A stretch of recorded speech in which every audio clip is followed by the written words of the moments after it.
Good morning students. 12th class की test series 2 में आप सभी का स्वागत है। इस टेस्ट सीरीज़ में मैंने 31 महत्वपूर्ण प्रश्नों का संकलन किया है जो वार्षिक परीक्षा की दृष्टि से अति महत्वपूर्ण है। तो आइए शुरू करते हैं 12th क्लास की टेस्ट सीरीज़ 2 हिंदी की। देखिए पहला प्रश्न देखिए, उल्टा पिरामिड शैली का प्रयोग कब से शुरू हुआ था? उल्टा पिरामिड शैली का प्रयोग 19वीं शताब्दी में शुरू हुआ था। दूसरा प्रश्न देखिए, समाचार पत्रों और पत्रिकाओं में छपने वाले फीचरों की शब्द संख्या कितनी होती है? उनकी शब्द संख्या होती है 250 शब्दों से लेकर 2000 शब्दों तक।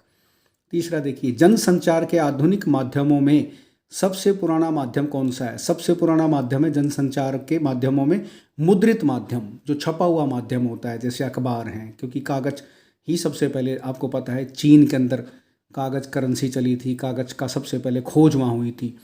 तो मुद्रित माध्यमों में सबसे पुराना मुद्रित माध्यम ही है जनसंचार के आधुनिक माध्यमों में। चौथा प्रश्न देखिए, यूरोप में छापे खाने की महत्वपूर्ण भूमिका कब रही?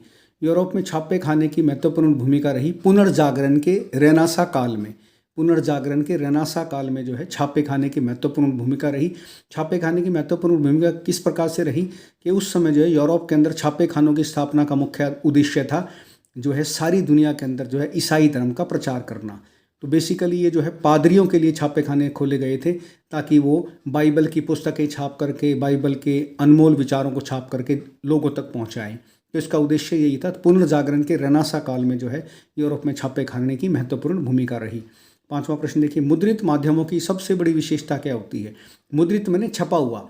मुद्रित माध्यमों की सबसे बड़ी विशेषता होती है छपे हुए शब्दों का स्थायीपन। जो छपे हुए शब्द होते हैं लंबे समय तक सुरक्षित रखे जा सकते हैं। छठा प्रश्न देखिए, विचार परक लेखन क्या कहलाता है? विचार परक लेखन स्तंभ लेखन कहलाता है। इसको हम स्तंभ लेखन कहते हैं, विचार परक लेखन होता है। सातवां प्रश्न देखिए, समसामयिक विषयों पर नियमित रूप से अपने समाचार पत्र के लिए लिखना क्या कहलाता है? समसामयिक विषय होते हैं जो करंट आपके इश्यूज होते हैं, करंट अफेयर्स जो होते हैं, करंट इवेंट्स जो होते हैं, उनमें नियमित रूप से समाचार पत्र के लिए लिखना कहलाता है स्तंभ लेखन। आठवां प्रश्न देखिए, किसी विशेष लेखन के लिए कार्य करने वाले पत्रकारों के समूह के निश्चित समय को क्या कहते हैं? निश्चित समय को हम डेस्क कहते हैं। किसी विशेष लेखन के लिए कार्य करने वाले जो पत्रकारों का जो समूह होता है उसके निश्चित समय को हम डेस्क कहते हैं। नौवां प्रश्न देखिए, तेजड़िए, घाटा, गिरावट, आवक, ये किस प्रकार के शब्द हैं? ये सारे के सारे आपके कारोबारी जगत के शब्द हैं। कारोबारी जगत के जो इकोनॉमिक्स में इकोनॉमिकली जो शब्द होते हैं, तेजड़िया, घाटा, गिरावट, आवक, ये आपकी जो शेयर मार्केट होती है उसमें शब्द इस्तेमाल किए जाते हैं। तो कारोबारी जगत के ये प्रमुख शब्द हैं। 10वां प्रश्न देखिए, कारोबारी जगत की खबरें किस शैली में लिखी जाती हैं? कारोबारी जगत की शैली भी जो है, खबरें भी जो है कारोबारी जगत की उल्टा पिरामिड शैली में लिखाई जाती हैं। आपको पता है, मैंने टेस्ट सीरीज़ 1 में आपको बताया था उल्टा पिरामिड शैली होती है जो समाचार लेखन की प्रमुख शैली है। तो कारोबारी जगत की खबरें भी इसी उल्टा पिरामिड शैली में लिखी जाती हैं। 11वां प्रश्न देखिए, साक्षात्कार। साक्षात्कार हम कहते हैं इंटरव्यू को। साक्षात्कार के माध्यम से पत्रकार समाचार पत्र के लिए क्या तैयार करता है? साक्षात्कार के माध्यम से पत्रकार अपने समाचार पत्र के लिए समाचार, फीचर, लेख, विशेष रिपोर्ट आदि तैयार करता है। अगला देखिए, बड़ा महत्वपूर्ण प्रश्न है, नाटक के 5 तत्व कौन से हैं? नाटक के 5 तत्व हैं कथानक, जिसे हम कथा वस्तु भी कहते हैं, पात्र, संवाद, देश काल वातावरण और भाषा शैली। ये नाटक के 5 तत्व हैं, कथानक, पात्र, संवाद, देश काल वातावरण और भाषा शैली। कविता के 5 महत्वपूर्ण घटक कौन से हैं? कविता के 5 महत्वपूर्ण घटक हैं भाषा, शैली, शब्द, छंद, अलंकार इत्यादि। भाषा, शैली, शब्द, छंद, अलंकार इत्यादि जो हैं कविता के 5 महत्वपूर्ण घटक हैं।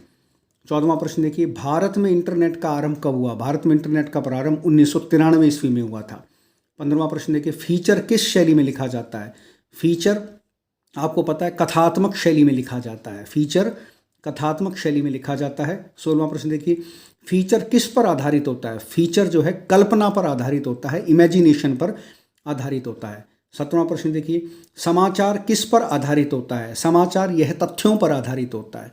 फैक्ट्स का मतलब ही तो न्यूज़ होता है, तो तथ्य का मतलब फैक्ट्स, तो समाचार जो है तथ्यों पर आधारित होता है।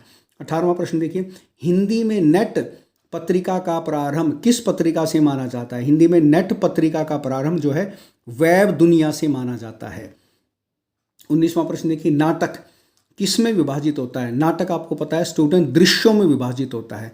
उसमें दृश्य ही तो होते हैं, क्योंकि नाटक आपको पता है दृश्य श्रव्य एक प्रकार का काव्य भी है, दृश्य श्रव्य प्रकार का एक माध्यम है। तो इसमें दिखाया भी दृश्य दिखाए जाते हैं जो ऑडिबल भी होते हैं और विजिबल भी होते हैं। तो नाटक में जो है दृश्यों में विभाजित होता है। 20वां प्रश्न कि प्रत्येक कथा साहित्य में मूलतः क्या होता है? प्रत्येक कथा साहित्य में मूलतः एक कहानी होती है। 21वां प्रश्न कि सामान्यतः रेडियो नाटक की अवधि कितनी होती है? बड़ा महत्वपूर्ण प्रश्न है। सामान्यतः रेडियो नाटक की अवधि 15 से 30 मिनट होती है। जो भी रेडियो पर नाटक आपको सुनाए जाते हैं 15 से 30 मिनट की अवधि के ही होते हैं। 22वां प्रश्न देखिए, रेडियो नाटक में सामान्यतः कितने पात्र होने चाहिए? रेडियो नाटक में सामान्यतः 5 या 6 पात्र होने चाहिए, क्योंकि आपको पता है ये ऑडिबल ही होता है, विजिबल नहीं होता, इसलिए इसमें ज़्यादा पात्र होंगे तो रेडियो नाटक समझ में नहीं आएगा। तो इसमें 5-6 पात्र ही होने चाहिए रेडियो नाटक में। 23वां प्रश्न देखिए, धर्मवीर भारती का अंधा युग कैसा नाटक है? धर्मवीर भारती का अंधा युग जो है एक रेडियो नाटक है, बड़ा प्रसिद्ध नाटक है धर्मवीर भारती का अंधा युग, ये रेडियो नाटक है। 24वां प्रश्न देखिए, जब कोई विशेष समाचार सबसे पहले दर्शकों तक पहुंचाया जाए तो उसे क्या कहते हैं? उसे हम ब्रेकिंग न्यूज़ कहते हैं। उसे हम ब्रेकिंग न्यूज़ कहते हैं। 25वां प्रश्न देखिए, कहानी का केंद्र बिंदु क्या होता है? कहानी का केंद्र बिंदु उसका कथानक होता है, जिसे हम कथा वस्तु भी कहते हैं, जिसे हम प्लॉट कहते हैं अंग्रेजी में। 26वां प्रश्न देखिए, कहानी के तत्व कौन से हैं? कहानी के भी वही तत्व होते हैं जो नाटक के होते हैं। कहानी का पहला तत्व होता है कथानक, जिसे हम कथा वस्तु कहते हैं।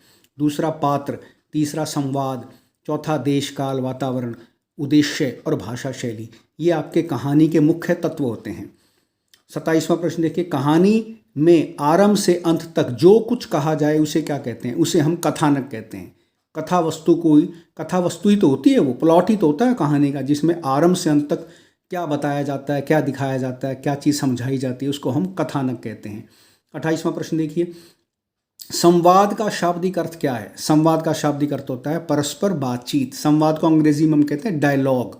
डायलॉग दो लोगों के बीच में होता है, दो इंडिविजुअल्स के बीच में होता है, दो जो है लोगों के बीच में होता है, तो उसको हम परस्पर बातचीत को हम संवाद कहते हैं। 29वां प्रश्न देखिए, कथानक मैंने कथा वस्तु जो कहानी का प्लॉट होता है, कथानक को गतिशीलता कौन प्रदान करता है? कथानक को गतिशीलता जो है पात्र प्रदान करते हैं। पात्र मैंने जो उस कहानी के कैरेक्टर होते हैं, वो कैरेक्टर ही उस कथानक को गतिशीलता प्रदान करते हैं, उसको आगे बढ़ाने का कार्य करते हैं कथानक को। 30वां प्रश्न देखिए, कहानी की संवाद योजना कैसी होनी चाहिए? कहानी की संवाद योजना सरल, सहज और पात्रानुकूल होनी चाहिए। अगर वो सरल, सहज और पात्रों के अनुकूल है तो कहानी की संवाद योजना के कारण कहानी बहुत अच्छे तरीके से समझाई जा सकेगी, दिखाई जा सकेगी। 31वां और अंतिम प्रश्न देखिए, फीचर पाठकों को किससे परिचित नहीं कराता? फीचर पाठकों को तत्कालिक घटनाओं से परिचित नहीं कराता। जैसा कि स्टूडेंट आपको पता है फीचर काल्पनिक घटनाओं पर आधारित होता है, तो तत्कालिक जो करंट इवेंट्स होते हैं, आपकी करंट घटनाएं होती हैं, उनसे जो है पाठकों को परिचित नहीं कराता। ये एक प्रकार का विशेष लेखन होता है। तो स्टूडेंट इस प्रकार से ये क्लास 12th की हिंदी के मैंने अति महत्वपूर्ण 31 क्वेश्चंस आपको बताए टेस्ट सीरीज़ 2। इस सारी टेस्ट सीरीज़ को आप अपनी कॉपी में उतारें और उनको याद करें। पहले क्वेश्चन उतारें, आंसर को अलग से उतारें, और इसकी परीक्षा आप इसको खुद घर बैठ करके इस टेस्ट को आप दे सकते हैं और बाद में इनके उत्तर मिला सकते हैं। इससे आपको वार्षिक परीक्षा में काफ़ी सहायता मिलेगी। अगली टेस्ट सीरीज़ में मैं आपसे फिर रूबरू होता हूँ। तब तक के लिए धन्यवाद।